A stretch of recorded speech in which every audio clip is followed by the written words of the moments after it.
చంద్రబాబు నాయుడు అనే వ్యక్తి ఆ రోజు అన్న మాటలు, నెయ్యిలో జంతువుల కొవ్వు ఉందని, ఆ నెయ్యి లడ్డూలో కలిసిందని, ఆ లడ్డులు భక్తులు తిన్నారని, దేవుడు అంటే భయము భక్తి రెండు లేకుండా చంద్రబాబు నాయుడు మాట్లాడిన మాటలు. నేను అడుగుతాను, మరి జంతువుల కొవ్వు నెయ్యిలో కలిసిందని ఆ లడ్డులు భక్తులు తిన్నారని చెప్పడానికి ఆధారాలు దొరికాయా? చంద్రబాబు నేను సూటిగా ప్రశ్నిస్తా ఉన్నాను.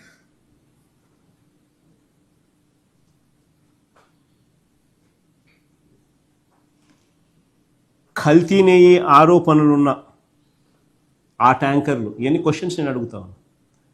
ఆ కల్తీ నెయ్యి ఆరోపణలు ఉన్న ఆ ట్యాంకర్లు ప్రసాదం తయారీలోకి వెళ్ళాయా? దీనికి ఆధారాలు ఉన్నాయా అని అడుగుతాను.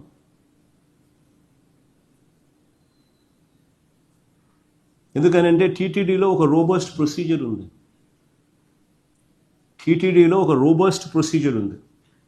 టీటీడీలోకి వచ్చే ఏ ట్యాంకర్ అయినా కూడా NABL అంటే national accreditation board for testing and calibration laboratories, NABL, టీటీడీలోకి వచ్చే ఏ ట్యాంకర్ అయినా కూడా NABL ఆథరైజ్డ్ ల్యాబ్ సర్టిఫికెట్తోనే రావాలి. ఇది మ్యాండేట్, ఇది రూల్, రూల్.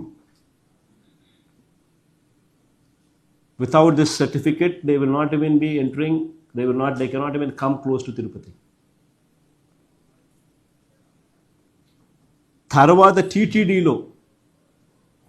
టీటీడీలో ఈ NABL సర్టిఫికేట్ ఒక్కటే ఒప్పుకోరు. ఇది కూడా పార్ట్ ఆఫ్ ది ప్రొసీజర్. టీటీడీలో ఒక ల్యాబ్ ఉంది, వాళ్ళ సొంత ల్యాబ్ ఉంది. ఆ సొంత ల్యాబ్లో కూడా మళ్ళా టెస్ట్ పాస్ కావాలి. ఏ ట్యాంకర్ అయినా, ప్రతి ట్యాంకర్. ఆ తర్వాతనే ట్యాంకర్ లోపలికి పోవాలి. ఆ తర్వాతనే ట్యాంకర్ అనేది లోపలికి పోవడానికి అనుమతిస్తారు. అంటే NABL ల్యాబ్ సర్టిఫికెటు, వీళ్ళ సొంత ల్యాబు పాస్ సర్టిఫికెటు, ఈ రెండు ఉంటేనే ట్యాంకర్ లోపలికి వెళ్తుంది. ఈ స్టాండర్డ్స్ లేకపోతే రిజెక్ట్ చేసి వెనక్కి పంపిస్తారు. ట్యాంకర్లను వెనక్కి పంపిస్తారు. ఇదే కార్యక్రమం ఈ టెస్టింగ్లో ఫెయిల్ అయినప్పుడు రిజెక్ట్ చేసి వెనక్కి పంపించే కార్యక్రమం గతంలో చంద్రబాబు నాయుడు గారి హయాంలో 15 సార్లు వెనక్కిపోయేది. 15 సార్లు వెనక్కి పంపించారు. ఇదే మాదిరిగా వైఎస్ఆర్సీపీ హయాంలో 18 సార్లు వెనక్కి పంపించారు. ఇది ఒక రొటీన్ ప్రొసీజర్, ఒక రోబస్ట్ ప్రొసీజర్ ఉంది అని చెప్పడానికి ఇది ఒక నిదర్శనం. వ్యవస్థ యాక్టివ్గా పనిచేస్తూ ఉంది అని చెప్పడానికి ఇవి ఎగ్జాంపుల్స్. ఇంత రోబస్ట్ ప్రోటోకాల్ ఉన్నప్పుడు తప్పు జరిగేందుకు ఆస్కారం ఎక్కడ ఉంది అని అంటా ఉన్నా. ఇదే చంద్రబాబు నాయుడు హయాంలో, ఆయన ముఖ్యమంత్రి అయిన తర్వాత చంద్రబాబు నాయుడు హయాంలో టీటీడీ ఈఓ అన్న మాటలు టైమ్స్ నౌలో ఆయన మాట్లాడుతూ అన్న మాటలు ప్లే చేస్తాను, ఒకసారి వినండి. Adultery 4 tankers have been kept aside, and then they were kept aside so that they can be used when the reports come clear. But the reports unfortunately didn't come clear. Then we rejected, we sent away, and then we stopped from that supplier.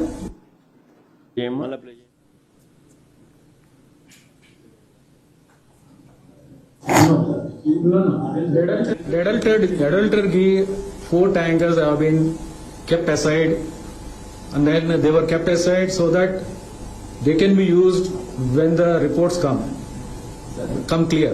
But the reports unfortunately didn't come clear. Then we rejected, we sent away, and then we stopped from that supplier. Clear కట్గా మళ్ళీ play చేయమ్మా. Date చూసుకో, సెప్టెంబర్లో ఆయన ఎప్పుడు అన్నాడు? 28th September 2024 వాళ్ళ ప్రభుత్వ హయాంలో వాళ్ళ ఈవో అన్న మాటలు ప్లే చేయమా మళ్ళా Adultery, 4 tankers have been kept aside, and then they were kept aside so that they can be used when the reports come clear. But the reports unfortunately didn't come clear. Then we rejected, we sent away, and then we stopped from that supplier. కరెక్ట్గా EO procedure explain చేసినాడు. ఆ 4 ట్యాంకర్లను టోటల్గా టెస్టులు pass కానందువలన reject చేసి వెనక్కి పంపించినారని చంద్రబాబు నాయుడు గవర్నమెంట్లో ఆయన EO అన్న మాటలు. నేను అడుగుతా ఉన్నా ఇంకోటి, చంద్రబాబు అధికారంలోకి వచ్చిన తర్వాత ఆయన అధికారంలోకి వచ్చిన తర్వాత ఆయన హయాంలో అదే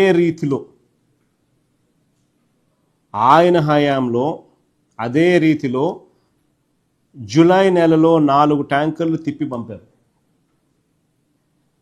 రోబస్ట్ ప్రొసీజర్ను మరొక్కసారి చూపిస్తూ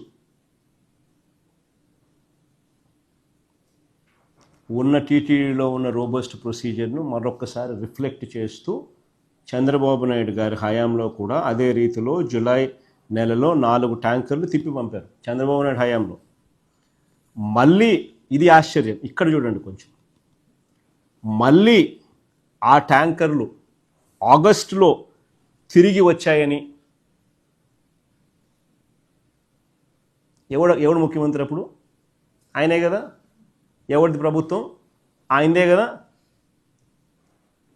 మళ్ళీ ఆ ట్యాంకర్లు ఆగస్టులో తిరిగి వచ్చాయని, లడ్డూ ప్రసాదంలో వాటిని వాడారని మొన్న రిమాండ్ రిపోర్ట్లో సిట్ రాసింది. మళ్ళీ ఎవరిని బొక్కలో వేయాలా? ఇదే కానీ నిజమైతే రిజెక్ట్ చేసిన నెల రోజుల తర్వాత ఇవి ఎలా రాగలిగాయి? అలా వచ్చిన ఆ వెహికల్స్ నిజంగా చంద్రబాబు చెప్పినట్టుగా ఒకవేళ వాడి ఉంటే అది నిజమే అయితే మరి అది చంద్రబాబు నాయుడు వైఫల్యం కాదా? ప్రస్తుత టీటీడీ చైర్మన్, ప్రస్తుత ఆ పీరియడ్లో ఉన్న టీటీడీ ఈఓ వాళ్ళిద్దరూ ఏం చేస్తూ ఉన్నారు? వాళ్ళిద్దరిని ఎందుకు అరెస్ట్ చేయలేదు? ఎవరి టైంలో జరుగుతుంది ఇది? నిజమే అయితే కలిగి చెప్పే ఇవన్నీ నేను అడిగే ప్రతి పాయింట్ లాజికల్గా నేను క్వశ్చన్స్ చేస్తా పోతా, మీరు కూడా లాజికల్గా ఆన్సర్లు వెతకండి. ఇప్పుడు ఉన్నది మరి చంద్రబాబు ప్రభుత్వం కాదా? మరి మీ హయాంలో మీ అప్పటి ఈఓ మీద, మీ అప్పటి టీటీడీ చైర్మన్ మీద ఎందుకు కేసు పెట్టలేదు? మరి ఎవరి మీద నిందలు వేస్తూ ఉన్నారు? దేవుడు అంటే భయము లేదు, భక్తి లేదు, దుర్మార్గమైన అసత్యాలు. ఇలా సిట్టు పనితీరు కూడా చెప్తా ఎలా పనిచేస్తుందని. ఎందుకంటే బేసిక్లీ ఏందనంటే తప్పులు. ఒక మనిషిని ఇరికియాలని చెప్పి ఆరాటము, తాపత్రయంతో తప్పులు ఎలా దొర్లుతున్నాయని చూపిస్తా అనేది చెప్పడానికి ఇవన్నీ కూడా చెప్తా ఉంటా. స్వచ్ఛమైన నెయ్యి 320 రూపాయలకే మీరు ఎలా సప్లై చేయిస్తారు? 320 రూపాయలకే ఏందండి నెయ్యి సప్లై చేయిస్తారు మీరు అని చంద్రబాబు నాయుడు గారు ఆయన పార్టీకి చెందిన నాయకులు ప్రశ్నలు వేశారు. నాణ్యమైనది కావాలంటే కిలో 3,000 అవుతుంది అని ప్రకటనలు చేశారు. ఈనాడు పత్రిక, ఈయన గజెట్ పత్రిక అయితే కనీసం 1,000 రూపాయలు అవుతుంది అని చెప్పి చెప్తా ఉన్నారు. 1000 నుంచి 1,600 అని రాసినారు కాగును. మరి టీటీడీలో ఇవాళ నెయ్యి ఎంత కొంటున్నారు? 3,000 ఇచ్చుకుంటున్నారా? 1,600 ఇచ్చుకుంటున్నారా? 1,000 రూపాయలు ఇచ్చుకుంటున్నారా? పోనీ 2014 నుంచి 19 మధ్య చంద్రబాబు నాయుడు హయాంలో. ఆ 5 ఏళ్ళు చంద్రబాబు నాయుడు గారు కిలో నెయ్యి 276 రూపాయలు కొన్నాడు. 276 నుంచి 313 314 రూపాయల మధ్యలో కొన్నాడు.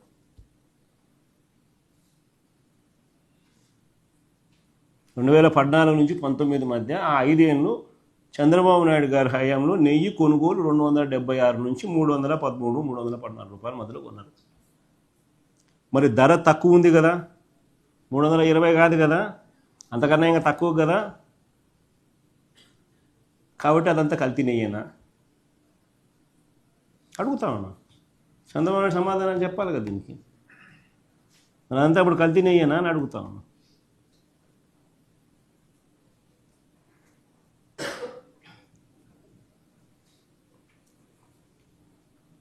ఇంకోటి గమ్మత్తైన విషయం చెప్పమంటారా? ఇది మరీ గమ్మత్తైన విషయం. ఈ బోలే బాబా అని చెప్పి మధ్యకాలంలో మీ పేరునే ఉంటారు మీరంతా. ఎవడనైనా ఈ బోలే బాబా అని చెప్పి నేను కూడా అనుకుంటాను. ఈ బోలే బాబా అని ఎవరు వెళ్తాను. బోలే బాబా అని ఈ డైరీ విషయంలో చేస్తున్న దుష్ప్రచారం అంతా ఇంత కాదు. అసలు ఈ బోలే బాబా అనేవాడు ఎప్పుడు వచ్చినాడు? అది